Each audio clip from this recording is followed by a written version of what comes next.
Hi all, this is Professor Harrigill. It is Wednesday about noon, the 12th of February, and I'm sitting in Casa Grande, Arizona out on my patio. It's a nice day today. You can see short sleeves. I was up in Seattle over the weekend, got to play outside in the rain and the cold. It's nice to be warm again. I wanted to make this quick video for you because I'm in the middle of finishing the grading of this past week's ALA, and there's a couple things that came out of that I'm noticing, so I want to put to your attention. One, it has to do with the use of Excel and the papers, the spreadsheets that you're turning in. The second one has to do with bonds, because it seems that there isn't a good understanding among several of you that you're not quite understanding how a bond works. So I wanted to share those two things with you today. The first one has to do with Excel. Is more than anything else, look at my template and the example problems that I have, and look at what I submitted back to you last week. Every time you give me a paper or whatever, I'm going to make some comments on it and I'm going to send it back to you.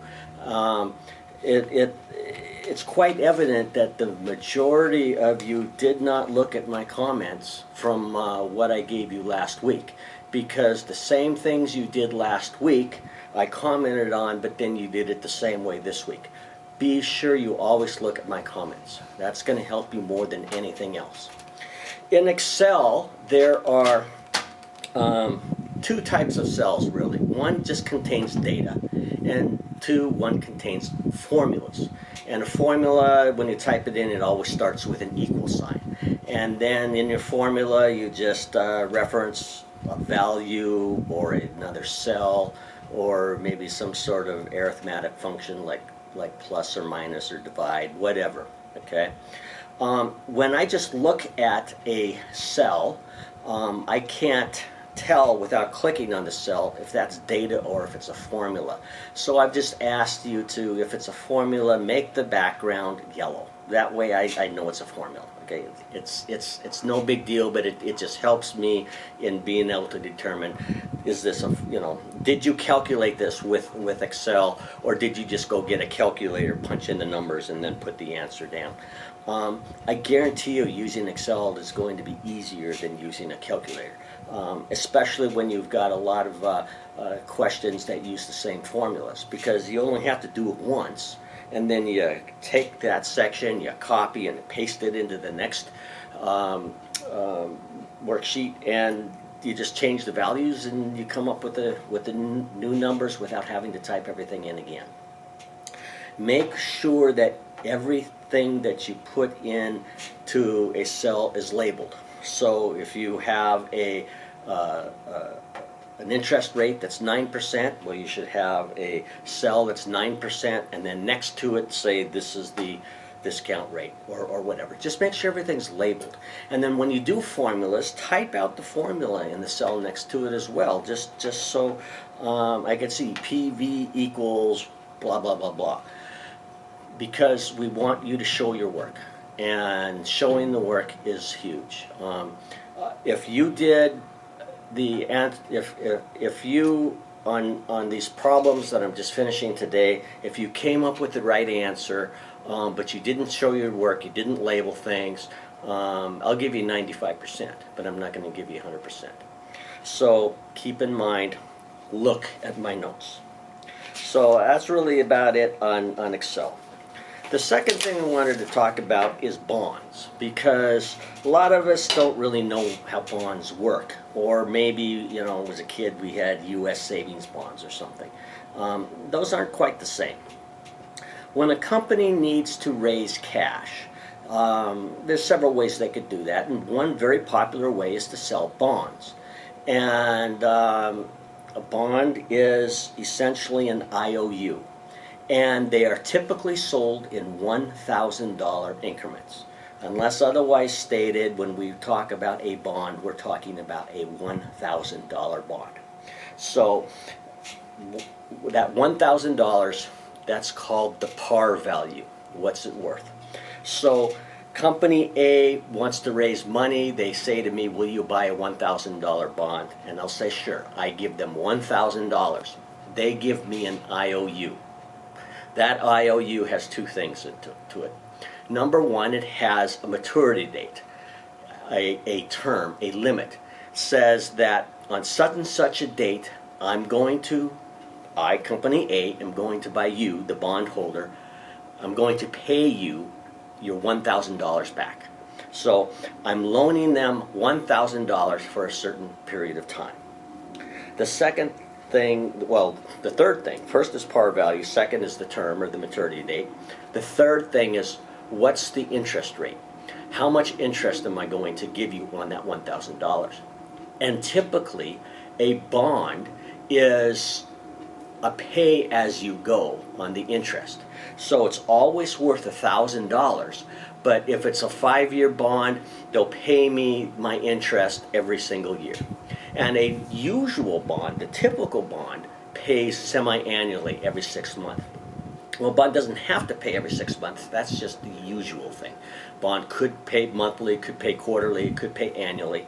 But if it's, let's say it's $1,000 and it's 10%, that means every year I'm going to get $100, and I'm going to get that $100 every year until they finally pay me my $1,000 back. If it's a usual type of a thing, though, I'm going to get that $100 in $50 every 6 months. So 6 months from now, I'll get 50. At a year, I'll get 50. At 18 months, I get 50, so on until the end. So let's say I bought a bond, and here we have a bond that's worth $1,000. It's payable 5 years from today on 2/12/2025 at 10%. So a long time ago, they didn't have computers. So the company or the bank or whoever was the issuer of the bond would give you something like this. You have the bond certificate, which was the piece of paper guaranteeing that $1,000, and then they would have little tabs that you would pull off, and these tabs are coupons. And I would, at the 6-month anniversary, I would tear off this first coupon, I would give it to them, and they would give me $50. 6 months later, I tear off the next coupon, they'd give me $50. And we would go all the way on down until I got to the 10th payment, because there's 2 every year for 5 years. They would give me my last $50, and then they would give me my $1,000 back. So these little things that they would tear off, they called them coupons. And even though everything's computerized these days, that terminology has still stuck. So when you talk about coupon rate, or what's the coupon of this bond, that just means the interest rate. So the interest rate is the same as the coupon rate, and that's the history of it, and that's why that term coupon comes out. Okay? So a bond, that's how it works. I give them $1,000. They're going to give me that $1,000 back at its maturity date, and in the meantime, they're going to pay me interest, and they're going to pay it as they go, every 6 months. So let's say now I gave my $1,000, and something happened. I need to sell this bond. These bonds are transferable. I can sell them, and I should be able to turn around and sell it to you or to some other institution for $1,000. Now, if it's halfway through an interest rate period, and I've collected, I haven't collected the $50 yet. I've got 25 owing. Then maybe we'll figure out some interest adjustment. And since the next guy gets the whole 50, I'll sell it for $9.75. Okay, but I'm going to sell this for $1,000 plus just maybe a little bit difference in accrued interest. Now, what are some of the things that can affect the value of this bond? Because the value of this bond can go up and it can go down. Well, at 10% interest, I'm going to get $50 every 6 months. But what if all of a sudden inflation kicked in a little bit more, and now we're at 12%? So if the company were to sell a brand new bond today, they would have to pay 12%. I'm locked in at this one at 10%. This one's not going to give me any more than $50 every 6 months. But a new bond would pay $60 every 6 months. So it's worth more. So Fred over there wants to buy, I want to sell him and buy bond. I said, Fred, you want to buy my bond? He says, sure. I says, okay, give me $1,000. Fred will say, no way. No way. I can go buy a new bond today and I can get 12% instead of 10%. So if you want me to buy your bond, you're going to have to charge me something less than $1,000. And we'll work out what the math is and stuff, and maybe it'll be, you know, $950. And I'll say, okay, I'll sell it to you for $950, and he'll say okay. So interest rates affect the value of the bond. And as interest rates go up, the value of the bonds go down. You've probably heard that on the news and from financial advisors your whole life, and that's why. Because if interest rates go up, they could get a better deal if they go and buy new bonds than the existing bonds. So the existing bonds have to go down in value. When a bond goes down in value less than its par, less than $1,000, we're going to call that a discounted bond. And so that's one of the things that can affect the value of the bond. The other thing that can affect the value of the bond is risk. Let's say when this $1,000 bond was issued, it was a company that was doing very well, and there was a very low risk that they would declare bankruptcy and default on this bond. But maybe something happened in the last 6 months or whenever that now it's a higher risk, and you know, I'm only going to get this $1,000 back if the company still exists, right? So if the risk that company is not going to be able to pay me that $1,000 back, if that risk goes up, I am going to have to demand more interest rates, because it's a risk versus reward sort of a thing. So I'll go to Fred and say, Fred, I'll sell you this bond for $1,000. He'll say, no way, there's 20% chance that this company's not going to even exist in 5 years. I says, well, okay, well, what if I give it to you for $800? And he'll go, He'll say, okay, it's worth it. I'll risk $800 to make the $1,000. So the things that affect the value of the current value of a bond are interest rates and risk. The risk is there's a couple of companies that will assess the risk of bonds. Standard & Poor's and Moody's are the two big ones. And when you look at a bond, they'll say this is a AAA rating or an A rating or a B or junk. And if you've heard of junk bonds are just bonds from companies that have a risk that has come to a certain level that they can say, well, we can't absolutely guarantee. And junk bonds typically carry a pretty nice interest rate. You could make a lot of money on junk bonds. But the problem with junk bonds is every once in a while you will get that one company that folds and you won't get your $1,000 back. And that offsets the gains you make in the other areas. Okay, so when we are looking at the value of a bond, we have to assess those things we just talked about. But let's say we know what the rate is today, and we know what the duration is. So if we've come to terms with those, what am I going to sell this to Fred for?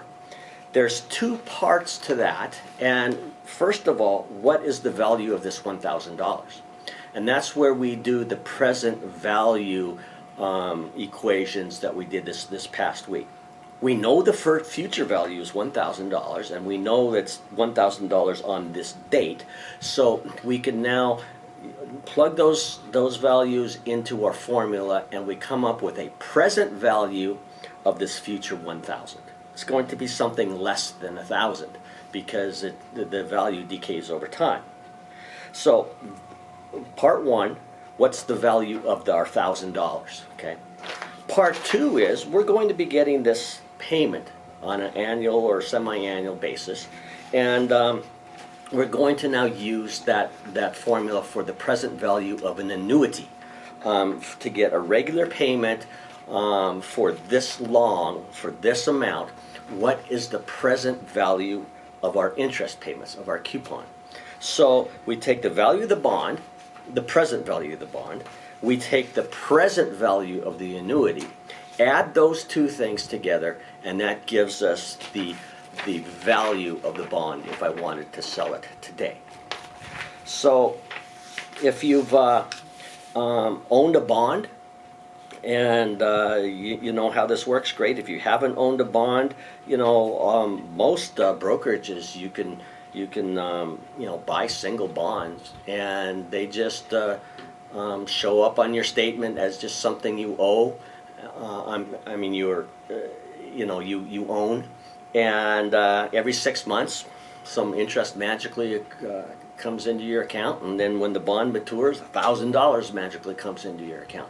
You don't have to worry about a piece of paper or coupons, and unless it's a brand spanking new bond, you're going to pay a discount or you're going to pay a premium. Discount, you're paying less than $1,000. A premium, you're paying more than $1,000. And they're just one good way to make investments. Regardless of who your broker is, if they deal with bonds, you can now go look and see what the cost of different bonds are. And different companies will have different yields to maturity, kind of based on the risk of the company, the rating that they've been given by Moody's or Standard & Poor's. And that's why too, if you own a bond fund, like a mutual fund that has bonds, well, as interest rates go up, the value of bonds go down, and vice versa. And right now, interest rates are at the bottom, and there's really nowhere for them to go. So the bond funds have not done real well lately. And since interest rates are at the bottom, there's really it's not going to do you any good, because when interest rates finally start to go up, the value of the bonds are going to go down.